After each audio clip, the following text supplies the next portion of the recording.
Бисмиллахир-рахманир-рахим. Интернет арқылы келген сұрауларға орын бере тұрған болсақ. Ассаламу алейкум. Мен сварщикпін, оозума түтін кирип ачышып кетет. Оозум ачылбайбы дейт. Эгерде ошол түтүндү атайлап жута турган болсо, анда коркунуч бар. Ошон үчүн ишиңизди эртең менен ошол орозонун убактысы болгонго чейин жасаганга же ооздашкандан кийин жасаганга аракет кылыңыз. Эгер колуңузда бир акчаңыз болуп, үй бүлөнү багала тургандай бир акчаңыз боло турган болсо, балким орозодон кийинкиге дагы кечиктирип турганыңыз оң болот. Эгер муктаждык болуп акча табуу керек боло турган болсо, анда оозго бир маска же ошол бирдемкелерди кийип алып жасасаңыз дагы этиятыраак болот. Кудай таала жардам берген болсун. Устаз үйлөнүү эмне үчүн оор кыйын болуп калды дейт. Үйлөнүү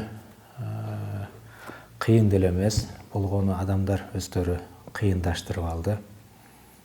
Милдеттүү болбогон эле иштерди милдеттүү деп билип, анан жасабай турган иштерди дагы жасоо керек деп, дагы оорлотуп, калыңын деле, той өткөрүүнү деле булардын бардыгын мойнуна алып, анан оорлоштуруп ийди да. А болбосо үйлөнүү аябай эле жеңил.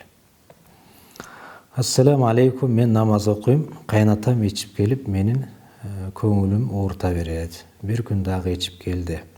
Аны көрүп корктум дагы, мага асылат деп алыстан карап, о Аллахым, бүгүн кайнатам өлүп калса жакшы болот эле деп ичимден сүйлөндүм. Ошол күнү өлүп калды, каза болду. Мен өкүнүп жатам, мен күнөөлүү болуп калдымбы деп ойлоп жатам дейт. Мен күнөөлүүмүн дейт.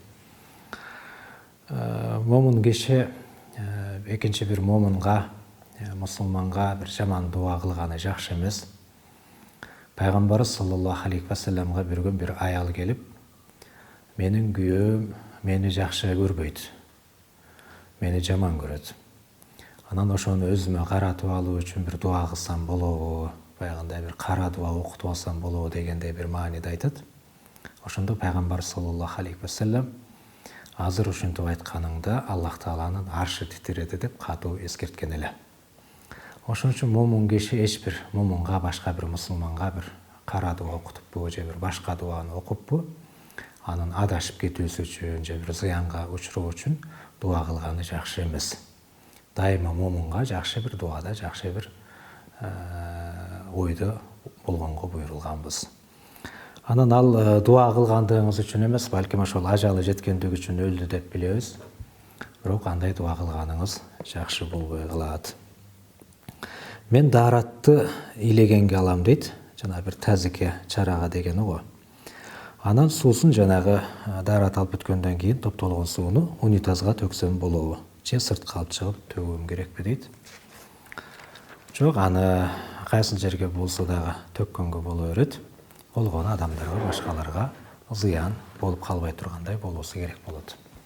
Анан тазабы же нажаспы деген маселеге келгенде, имам Абу Ханифанын мазхабы боюнча бир аз талаштар бар, бирок туурасы нажасатка кошулбайт. Жанагы daarат алганда же жуунганда топтолуп түшкөн суу адамдын кийимине же денесине тийип кете турган болсо, аны жуубастан кетирбестен туруп намаз окуган болсо жарай берет. Төккөнү келгенде кайсыл жер ыңгайлуу болгон болсо ошол жерге төгө берет. Ассаламу алейкум. Мен медайыммын, кесибим медик. Намаз окуйм, жолук салынам. Эркектерге укол, капельница сайып иштесем болобу дейт. Негизи эркектер, аялдар укол бергени жакшы болот. Анткени колдон болгон болсо мейли эле, бирок жана жан баштан берген учурда ал аврат болуп эсептелет дагы, ал жагына караганга болбойт эле да. Баягы бир муктаж болуп, башка бир эркектер жок болуп, болсо дагы алар алыста болуп, алар келгенге чейин ооруп калуу же бир зыянга учурап калуу коркунучу болгондо гана аялдар эркектерге укол сая алат эле. Муктаждык болсо боло берет, жанагы укол сайып неметкенге, бирок муктаждык болбосо аялдарга неметкениңиз жакшы болот. Кудай таала ишиңизге жеңилдик берген болсун.